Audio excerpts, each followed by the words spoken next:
ഒന്ന് മാറിക്കേ മാറിക്കേ. എന്റെ അമ്മോ,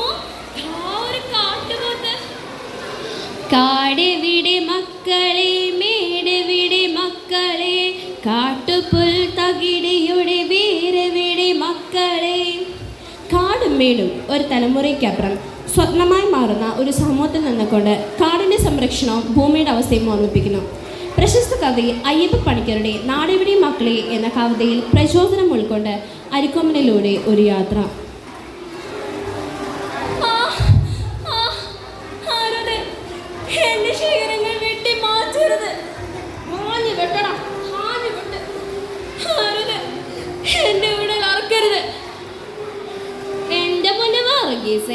നീ ഇങ്ങനെ താളം തൊള്ളാണ്ട് ഒരു ലോഡ് രാത്രിക്ക് മുൻപേ പെരുമ്പാറത്തോടുള്ള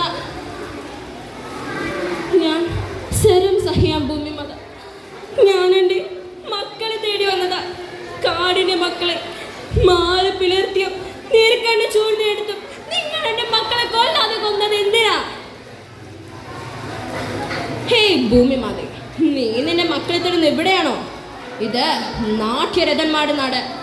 എന്തിനു പോകുന്ന നാട്യരഥന്മാർ, നാട്യരഥന്മാർ, ജീവിതങ്ങളെ വേട്ടയാടുന്ന ദുരമൂത്ത നാട്യരഥന്മാർ. എന്റെ പെൺമക്കളെ മക്കളാക്കി നിങ്ങൾ തെരുവിലേക്ക് വായിച്ചില്ലേ?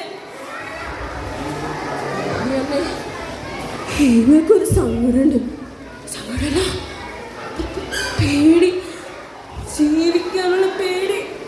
ഞങ്ങളുടെ കായും കനിയും മണ്ണും മാനവുമെല്ലാം ആ നാട്ടുകാരന്മാർ കളഞ്ഞെടുത്തു. അവർ കാടേറിയപ്പോൾ ഞങ്ങൾ നാട്ടിലേക്ക് ഇറങ്ങി.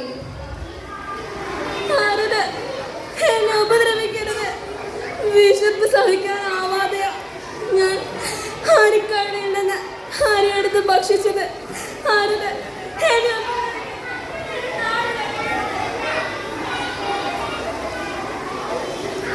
എന്തുട്ടിങ്ങൾ പറയണന്നേ? ഇക്കാലത്തെ ദിവസം കേമായിരിക്കണേ. തീടം വേന്താൻ ചന്ദ്രശേഖരൻ, തച്ചക്കോട്ട് രാമേന്ദ്രൻ, മാരകത്ത് കർണൻ, അങ്ങനെ നിക്കല്ലേ താലെടുപ്പുള്ള ഗജവീരന്മാർ.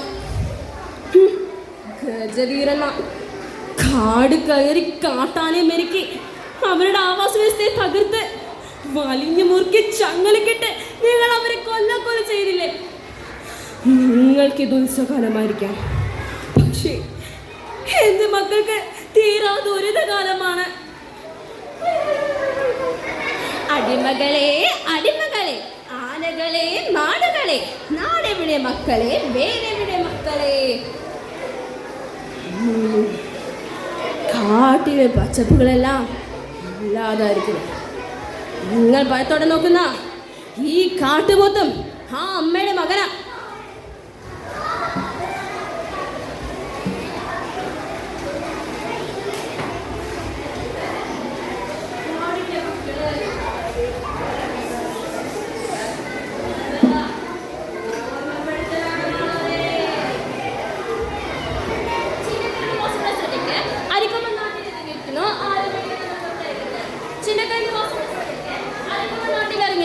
ആര് വീട്ടിൽ നിന്ന് പുറത്തിറങ്ങരുത്.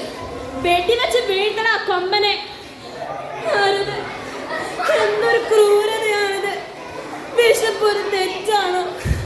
വെടിയുണ്ടെങ്കിൽ മയക്കുമ്പോൾ രണ്ട് സിലുകളെല്ലാം തകർത്തു. എനിക്ക് വേദനയില്ലാന്ന് നിങ്ങൾ കരുതും.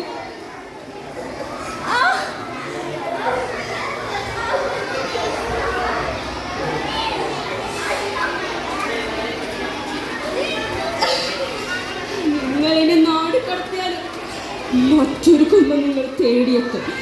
അരിക്കൊമ്പനും ചക്കക്കൊമ്പനും മറ്റൊന്നിനെ ഭയപ്പെടുത്തിക്കൊണ്ടിരിക്കും.